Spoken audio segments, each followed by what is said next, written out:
country or another challenger will come and take the space. And with the global economy that we have and the flat economics that we're starting to experience, that's a bigger risk than ever. So is IoT the tipping point? I don't know. I mean, I think you could argue it both ways. In 20 years, I think things won't look anything like they look today.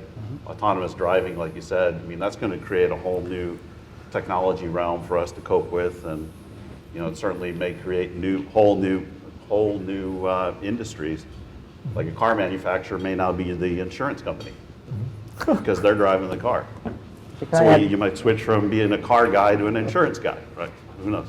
I'm a car guy. I don't really want to be an insurance guy. I like the car side of it. Can I add one more point to that? Because maybe as you were speaking, I thought there's an effort in Germany. They started a few years ago called Industry 4.0. And so the idea was we've gone through these different industrial revolutions. We went from being an agriculture economy, we went to then using, we had sort of mass production, we had computerized production, and now we have this fourth wave, which is kind of the Internet of Things production. And the reason Germany started this was they said, well, their premise was as we move forward, consumers are going to want faster and faster response time of more and more customized goods. So I want to be able to mass produce for a single unit, right? Mass customize. And if I'm a country like Germany, which is a very high wage country, how do I keep my workforce employed? So this was a government-led initiative basically to ensure high employment in Germany. And they saw actually technology and Internet of Things is really the solution to that problem, which is how do you get competitive is you build really smart machines, which then means there's people need to build those really smart machines. They don't build themselves yet. Maybe that'll be the fifth revolution we worry about. But they saw this as a way to bring technology, to bring employment jobs back to Germany and ensure they stay in Germany and not go to low-wage countries, because those countries are far away. That's going to have a longer turn time for the product, right? So you can't ship as fast to the consumer. I think the fifth wave is probably going to be writing new engine management software for Volkswagen diesels. Or pollution detection. Iain, just one last point is, I know that probably this audience is representative, but the STEM programs that are underway right now, it's something everybody can do and be participating in. And if we just take probably 20 to 30% of our technology workforce is the women in the workforce, and yet they're 52%, and most of the advanced degrees are coming with women right now in higher education, and yet we still have less than 50%, 22% or 30 in the technology field. So if we can help get that the next generation looking at these fields as being attractive, just that by itself will have a huge impact. My daughter's doing a master's in the UK in computer science, and she'll tell you there's her and one other girl, I think, in the entire course. And then she'll tell you all about the lack of personal skills and communication skills of this computer science master's. So, sent me a text this morning about that. Personal hygiene is it? Yeah. She loves to rub it in. All right, let's switch gears a little bit. We have a lot of HetNet people here. We have DAS vendors, we have tower vendors, we have small cell vendors, we have fiber guys, we have stuff in the ground for our wireless networks in the air. So how does all this relate to opportunity for the audience? What does this give to a tower vendor or an antenna vendor or a fiber vendor? Is it simply more traffic and more stuff on the networks, or are we going to change the nature of those networks and make things, latency comes down, for example, more immediate, things like this? But you want to start? Yeah. Well, so I'd say let me hit a couple of key points here. One is I think there's going to be increased intensity on the indoor coverage. I think everybody pretty much would agree with that.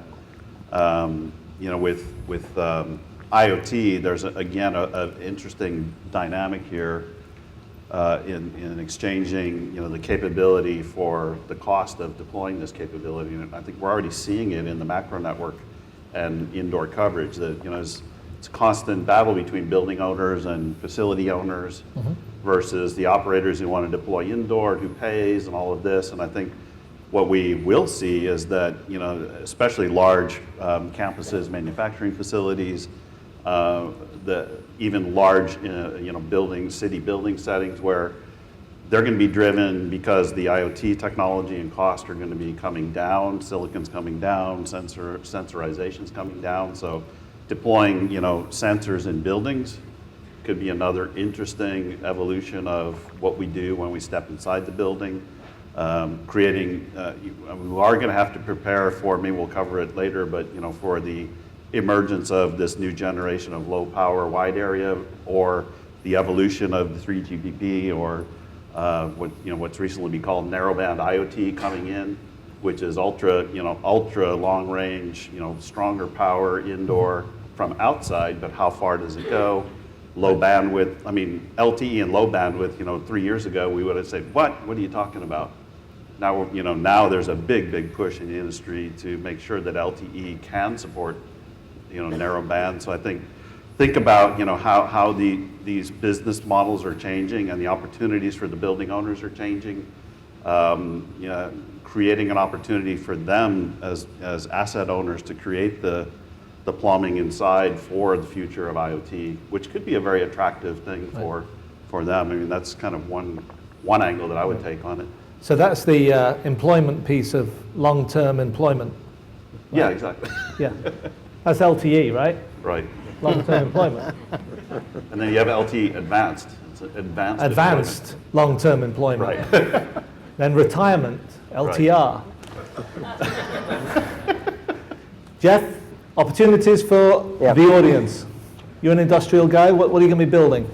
So I think there's two classes of applications. I think the classic one people think of today is an access network. But I've got an oil field. I have all this data out there. I want to bring it back somehow. Do I try to build a point-to-point wireless system? Can I leverage an existing cellular system that's in place?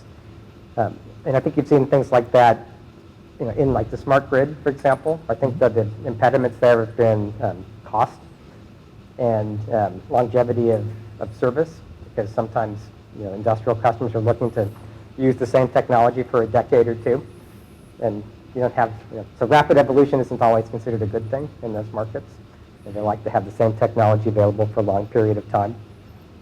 But I do think you'll see access networks brought into more places. Like we're looking at introducing cellular products to connect into, like I say, oil fields, wastewater treatment plants, trains, other places where you want to bring data off of a system. And it could be easier or more cost-effective to use that already existing network. I think the second class of applications, which would be new, are to bring the sensors themselves. So not aggregating the data and bringing it out through one access point, but actually having all the sensing points themselves directly connect. Right? But to do that, and I think that's where you do see some of the new LTE technology, talking about lower powers, battery-powered sensors, so that they can last in the field for a decade. Then you need very narrow bandwidth, very low power, and you also need very low cost, not just of the silicon, but of all the tariff plans for connecting the silicon, because that's going to kill you. If that's expensive, then it's going to blow the business case for deploying those sensors. Right.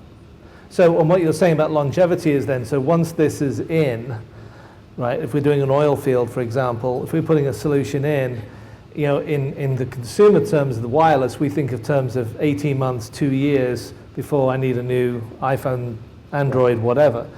These guys talking in terms of 10 years, 20 10 years, 20 years. Yep. So like I did a smart grid project, and they were looking at, the question is always, should I build out my own private network? Should I use the existing carrier's network? Right. When they do the business case, they say, well, if I use the carrier's network, I have to assume I'm going to replace my modem 2 or 3 times over the life of my system. And that means the labor, which is very expensive, plus the equipment. The labor is the killer. Right. And the hassle, and the unknown factor. Right? It's this fear of the unknown. The good news is I think you've got a lot of people in the audience who'd be quite happy to build you a private network or a more public network. And that may be a good solution. Right. Leverage the standard technologies, but build it in a private network. At least for asset-loving businesses like utilities, where they get paid on the assets they own. Yes, be careful how you say that, don't you? Asset-loving. Yeah. Yeah. The tongue twister. Steve. I think the good news is the water's rising, so all the boats are going to. This is California. There's no water. Yeah. No, except for this, by the way. Did you charge for this? Or, so I do, because of the connectivity explosion, a lot of it's going to be wireless, right? It depends on the nature. And if you walk to a stadium today, it was probably one of the most complex wireless designs in the world in a football stadium, or a Wembley, or we were talking earlier at lunch with rugby. So I think the water is rising. I think one of the questions you have to ask is, in your business, is at what level do you want to compete? There's going to be a component business that some of that may go away, some of it may get commoditized. There could be a systems business. There could be a systems with application business that you enable it, and what you decide and how you position a retail offering into retail with supporting analytics might be one thing, or you can just provide the infrastructure. Or, as you'll probably hear later from Boingo, there's actually a managed services business that you might be able to play in. So as this, and as the water continues to rise, the good news is I do believe there's going to be opportunities at all levels. I think where the value sits over the long run may shift across those various areas, and how you define where you want to be and how you want to compete in your business model, I think will be as important as the choice of the technology in the future.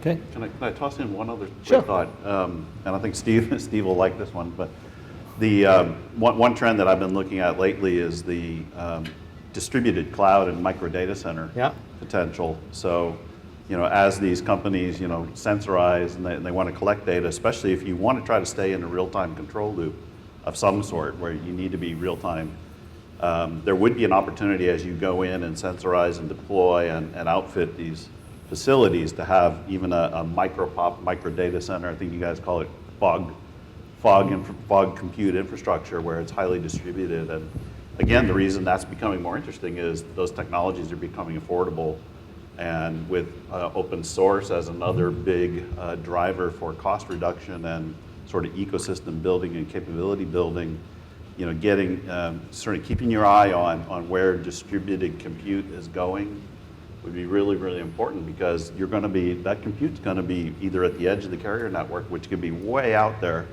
central office, or it could be actually an extension of the carrier network right into the premise. So could be sitting at the bottom of the tower. Yeah, could be sitting in your pocket in 20 years.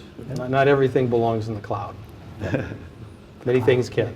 All right, any last questions from, yes? Hold on, Tracy's running. She's running towards you. But she's not, she's kind of ambling, but there you go. All right. Steve, picking up this thread we just were going through here, but earlier you made a really interesting comment. You said data is where the value is, not connectivity. Now we're talking about the networks, and most strategically, LoRa networks. As you said, low power, long range networks that you put in one antenna, 15 miles of coverage, goes through buildings, windows, basements. Phenomenal coverage, very low cost. Where do you see the balance being, if you can forecast, let's say, the next 2 to 5 years, between these LoRa networks, which truly seem to be the future of IoT, and of course why we're all here, cellular, and how the two might mesh, or as the famous conversation that everyone in this room has been going through, small cell versus DAS, right? How is small cell going to complement or replace DAS? Well, the same conversation here with LoRa networks and the related type of networks like LoRa as it may impact cellular. If any of you could comment on that. Right. So one of the questions I'd had we didn't get to actually is, what role does video play in here?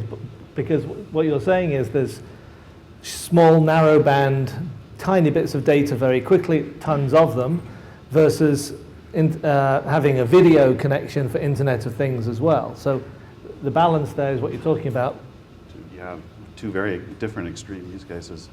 Well, I guess it was directed at Steve, but go ahead, I'll Bob. jump in. Yeah, so it's a super good question. I think it's super relevant right now, because the emergence of the low power wide area technologies like LoRa, Waitlist, Sigfox, all these proprietary and open standard stuff, it's coming. And my opinion is we've got probably a 3 to 4 year window right now where those technologies are going to be battling it out with the 3GPP guys, which finally woke up within the last 12 months and said we got to do something. And I think the real battleground is do you want to stay in reliable, secure, licensed spectrum, or do you want to throw it at the wolves and hope for the best in the unlicensed world? And there's a set of devices that can live perfectly well in the unlicensed, sort of less reliable, but eventually getting the job done world. And I think you'll see, there seems to be a set of use cases that are really heading down that path of good enough is good enough, and we're going to live and breathe there. If you want to connect a trash can for my full or empty, or I just need to know if the parking spot is open or not, I think those have to be super low cost, super low bandwidth. I think the LoRa technologies and those are perfectly suited for that. I think there's an evolution then that will happen over time. So the 3GPP, narrowband IoT is probably, again in this. I mean, things will start happening next year. I mean, you'll see the earlies, but guys coming out. But by 2020, I think they're going to be probably down to the same cost structure at some level. Steve? I think, Bob, and we're looking at it as we're trying to be technology agnostic because we see based on application bandwidth required and distance coverage, the old, design for RF, and density, that each of these applications will have their cycles, right, and each of them will be better than others, and so we have to be able to support all those forms of communications as just modular daughter cards in a system or through connections. I think there's going to be room for all. The size will be determined based on what the application requirements and the nature, as Bob, you said, about perceived reliability, security, some of the regulatory requirements, how the tariffers are done or not done, and pricing. But we're really excited because we do see an explosion in wireless connectivity, and we do believe that we're going to have to support, most of the major plays in order for us to be able to serve the environments that we're trying to sell into. So, yeah, we think DAS, LoRa, and go ahead, cellular will all have big plays. Yeah. So industrial, do you get a demand for the broadband as well as the narrowband? Yeah, I mean, there's definitely both types of applications. So we see a lot of video actually coming out of people want to monitor places where it's either a dangerous site or it's, they want to have trains, they want to have video on board so they can monitor again and play back after the fact if something goes wrong. So you see a lot of video going in. Of course, the other extreme is telemetry type applications, where really what you're trying to do is harvest more information. I think also licensed versus unlicensed. Some people look at licensed as a disadvantage if they don't have a license, because then it limits what they can deploy and build out. So they may look at that as that's great for ensuring that no one else is on the band. On the other hand, if I'm not somebody else, I want to be in my own unlicensed network. Yeah. I understand that. I mean, if you're as good looking as I am, then a lot of people look at, you're not as good looking as me. You look at it and go, sheesh, if you've got it, flaunt it, right? So. All right, so here's what we're going to do, because I left enough time here for the last question, and you each get 1 minute, and I've set my watch here for 1 minute. You get 1 minute, okay?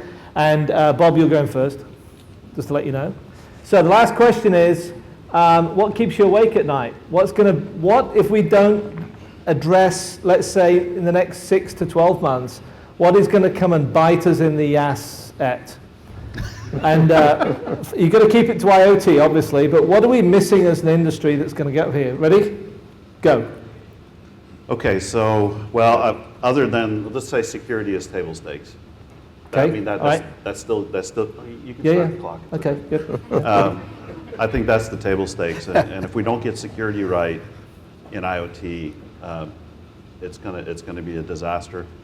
The second thing is we're going to have to go through this trough of disillusionment, which we're looking at right in the Gartner hype cycle, and I think what keeps me awake at night is people getting frustrated, not really being able to see the hype become real, and as a strategist, you fight that battle all the time. So in my world of looking forward and portfolio planning, I have to constantly sort of temper the hype to keep it going forward.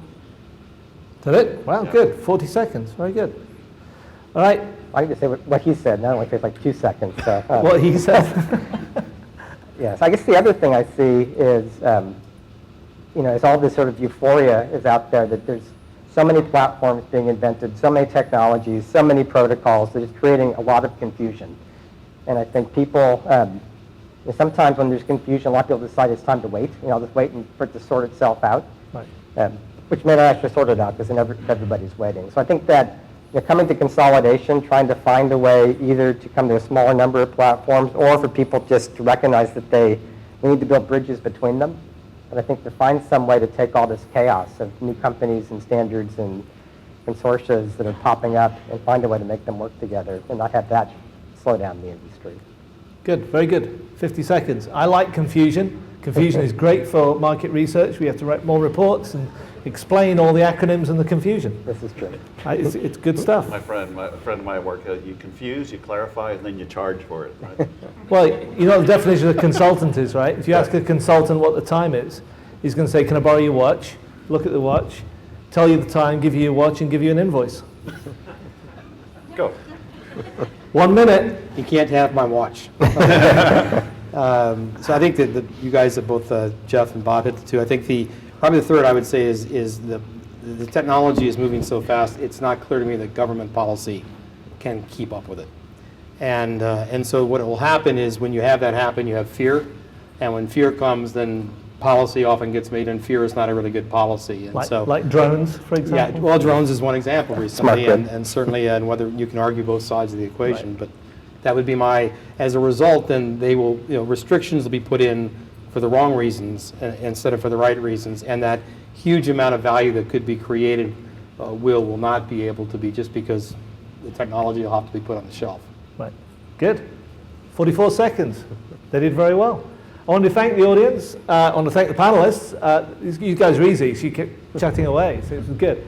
And I think you guys are around for most of the day today. If there's any other questions, round of applause. Thank you.